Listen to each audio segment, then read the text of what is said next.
Shalom, salam berkat dari kami untuk pendengar sekalian. Saat ini pendengar akan diberkati dengan program Hari Ini Harinya Tuhan bagian yang ke-8.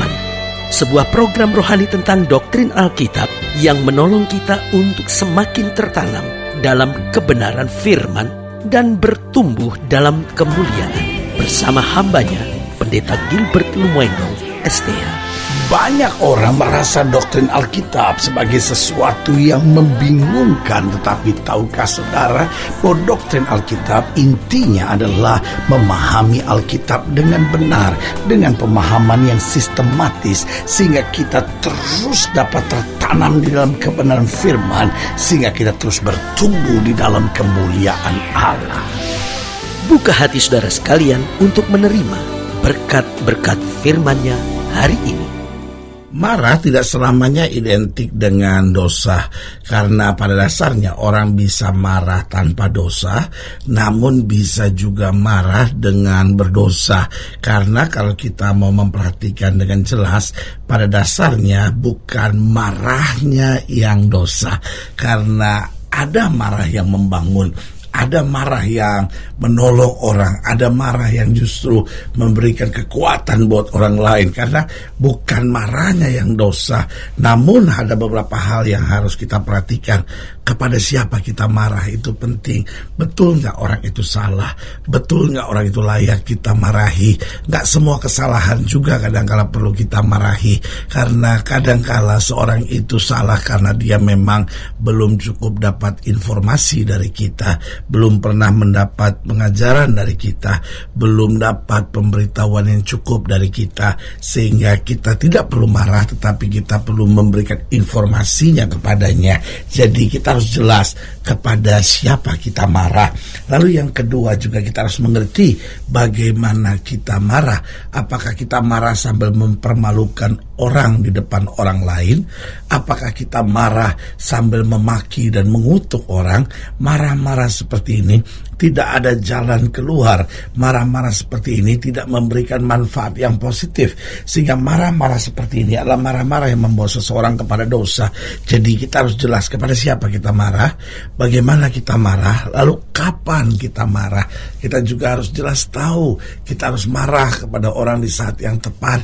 Jangan marah kepada orang yang sebetulnya belum selesai dalam berbicara. Misalnya dia baru ngomong sepotong, kita udah marah. Belum selesai dalam memberi laporan, misalnya kita udah marah, misalnya, ya kan? Atau mungkin itu baru pertama kali dia buat kesalahan itu, kita langsung marah, ya kan? Jadi kapan kita marah juga ini penting. Lalu selanjutnya, apa tujuan kita marah? Apakah tujuan kita marah memang karena kasih, memang karena ingin memberi kemajuan buat orang, memang karena ingin melihat kedewasaan dan pertumbuhan dan perbaikan dalam hidupnya, atau kita marah memang untuk melampiaskan dendam, emosi dan kepahitan kita misalnya, ya kan? Lalu yang harus kita perhatikan juga, kata dan kalimat apa yang kita pakai waktu kita marah. Apakah tetap kata dan kalimat yang kita pakai adalah kata-kata yang membangun, atau justru kata-kata yang tidak pantas? Saudara-saudara, ini yang menentukan apakah marah saya itu berdosa atau marah saya tidak berdosa. Suami, ketika istrimu salah, kau boleh marah, kau boleh menegurnya. Orang tua, ketika anakmu salah, kau boleh marah dan menegurnya. Lalu istri, kalau suami sudah salah, sudah boleh marah dan menegurnya. Tetapi perhatikan kata-kata dan kalimat yang kita pakai, sehingga kata-kata itu tetap kata-kata yang membangun, kalimat-kalimat yang memberi dorongan, kekuatan, dan menyadarkan orang tentang kekurangan dan kelemahannya. Lalu yang keenam yang harus kita perhatikan tentang marah, ya kan? Alasan kita marah.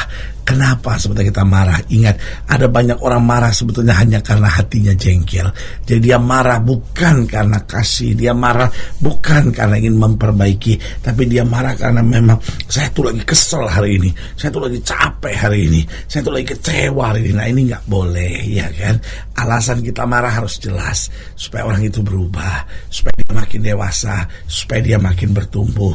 Karena seperti itu Tuhan begitu sabar kepada kita.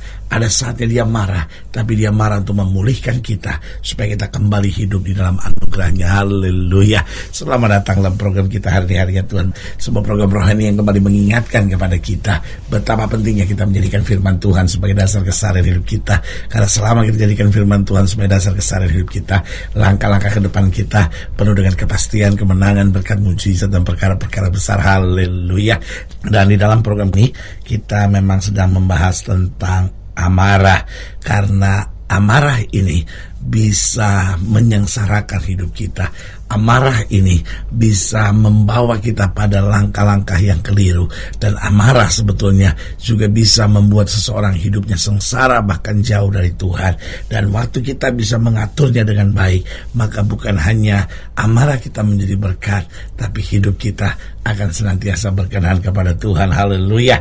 Nah, saudara yang kasih dalam Tuhan, dalam pembahasan kita tentang amarah, kita mau sama-sama belajar dari 1 Samuel pasal 20, 1 Samuel pasal 20 ayat 24, 1 Samuel pasal 20 ayat 24 sampai ayatnya yang ke-34. 1 Samuel pasal 20 ayat 24 sampai 34, demikian firman Tuhan. Dikatakan, sesudah itu bersembunyilah Daud di padang, dan ketika bulan baru tiba, duduklah raja pada meja untuk makan. Raja duduk di tempatnya seperti biasa dekat dinding. Jonathan berhadapan dengan dia. Abner duduk di sisi Saul, tetapi tempat Daud tinggal kosong. Dan Saul tidak berkata apa-apa pada hari itu, sebab pikirnya barangkali ada sesuatu yang terjadi kepadanya. Mungkin ia tidak tahir. Ya, tentu ia tidak tahir.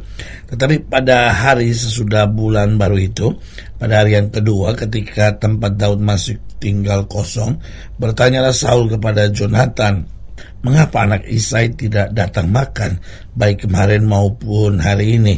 Jawab Jonathan kepada Saul, Daud telah meminta dengan sangat kepadaku untuk pergi ke Bethlehem. Katanya, biarlah aku pergi, sebab ada upacara pengorbanan bagi kaum kami di kota, dan saudara-saudaraku sendirilah yang memanggil aku. Oleh sebab itu, jika engkau mengasihi aku, berilah izin kepadaku untuk menengok saudara-saudaraku. Itulah sebabnya ia tidak datang ke perjamuan raja. Lalu bangkitlah amarah Saul. Perhatikan, bangkitlah amarah Saul kepada Jonathan. Katanya, anak sundal yang kurang ajar. Perhatikan kalimatnya, kalimat yang sama sekali tidak pantas sebagai raja. Anak sundal yang kurang ajar. Bukankah aku tahu bahwa engkau telah memilih pihak anak Isai, dan itu noda bagi kau sendiri dan bagi perut ibumu. Lihat, mulai kutuk. Lalu yang dimarahi adalah orang yang keliru. Yang dimarahikan mestinya Daud, tetapi justru dia timpakan amarahnya kepada Jonathan. Sebab sesungguhnya selama anak Isai itu hidup di muka bumi, engkau dan kerajaanmu tidak akan kokoh. Lihat, kutuk lagi disampaikan. Dan sekarang suruhlah orang memanggil dan membawa dia kepadaku, sebab ia harus mati. Lihat, kata-katanya jahat sekali, tujuannya jelek, waktunya nggak tepat, saudara.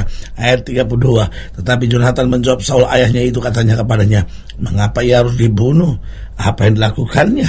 Jadi ayat yang ke-33 dikatakan, lalu Saul melemparkan tombaknya kepada Jonathan untuk membunuhnya. Lihat kan, anaknya sendiri mau dibunuh kan. Maka taulah Jonathan bahwa ayahnya telah mengambil keputusan untuk membunuh Daud. Sebab itu Jonathan bangkit dan meninggalkan perjamuan itu dengan kemarahan yang menyala-nyala. Pada hari yang kedua bulan baru itu ia tidak makan apa-apa, sebab ia bersusah hati karena Daud, sebab ayahnya telah menghina Daud. Lihat saudaraku, bukan amarah yang dosa, tapi cara marah seperti kepada siapa kita marah. Dia marah jelas bukan pada orang yang tepat, saudara. Lalu bagaimana marahnya? Lihat, meledak-ledak dan mau membunuh. Kapan marah? Salah. Justru persis lagi acara bulan baru, sebuah pesta perayaan, mereka buat tindakan seperti itu salah, keliru, dan tujuannya jelas mau menghancurkan. Kata kalimat yang dipakai nggak benar, dan alasan-alasan yang jahat sekali. Nah, dari sini kita bisa melihat Saul marah kepada Daud. Alasannya sebetulnya intinya kan semua sederhana, karena iri hati. Nah, ini yang paling harus dihindari. Kenapa? Saudaraku, karena orang kalau marahnya dasarnya iri hati, maka yang pertama, dia tidak akan peka akan suara Tuhan. Orang kalau iri hati, lalu membiarkan iri hatinya kemudian berbuahkan amarah, maka dia tidak akan peka akan suara Tuhan. Sudah ingat bagaimana Kain membunuh adiknya Habel. Tuhan sudah bilang, jangan kamu panas hati, tinggalkan mukamu yang muram itu. Dengan lain kata, buang semua iri hati itu. Nah, saudaraku yang kasih dalam Tuhan, Tuhan udah ngomong, tapi dia gak bisa peka, dia gak bisa sadar. Begitupun Saul, pasti suara Tuhan udah bicara kepadanya, tindakanmu keliru. Tapi orang udah marah karena iri hati, saudaraku yang kasih dalam Tuhan, maka tidak akan lagi peka terhadap suara Tuhan, bahkan jadi orang-orang yang bebal, saudara-saudara. Yang kedua, orang kalau marahnya dasarnya adalah iri hati, pikirannya dan tujuannya selalu menjadi jahat. Bayangkan anak yang sendiri mau dibunuh, Daud mau dibunuh, ya kan, lihat saudara gue yang kasih dalam Tuhan, pikirannya akan dikendalikan, dikuasai, dijajah oleh hal-hal yang jahat, dan akhirnya tujuannya pun jadi jahat. Kenapa? Karena saya mau menang atas semuanya. Itu sikap orang iri hati. Dan yang ketiga, saya pelajari orang kalau marah dasarnya iri hati itu sudah nggak pakai akal sehat. Bayangkan anak yang sendiri mau dilempar tombak untuk dibunuh, saudara, ini kan namanya udah gak pakai akal sehat. Makanya sebagai hamba Allah, saya mau ingatkan buat saudara, jangan sampai kau marah karena iri, jangan sampai kau marah karena dendam, jangan sampai kau marah karena memang hatimu busuk dan menyimpan segala hal yang jahat. Bertobat, saudara, lalu kembali kepada kasih yang sejati, belajar mengampuni, belajar sabar, dan kau akan melihat kemuliaan Tuhan yang luar biasa. Dan yang keempat, saya pelajari orang kalau marah itu karena dasarnya iri hati, maka nggak ada remnya, saudara. Dia nggak akan pernah puas, nggak ada remnya, saudara. Mobil tuh jalan di tol ada rem, bisa berhenti.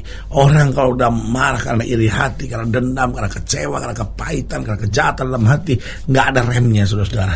Dia baru puas kalau semua yang dia harapkan itu yang terjadi. Dia udah kutuk, dia udah maki, bahkan dia rancangan yang jahat itu terjadi, baru dia puas. Sebagai hamba Allah, saya mau ingatkan, belajar sabar.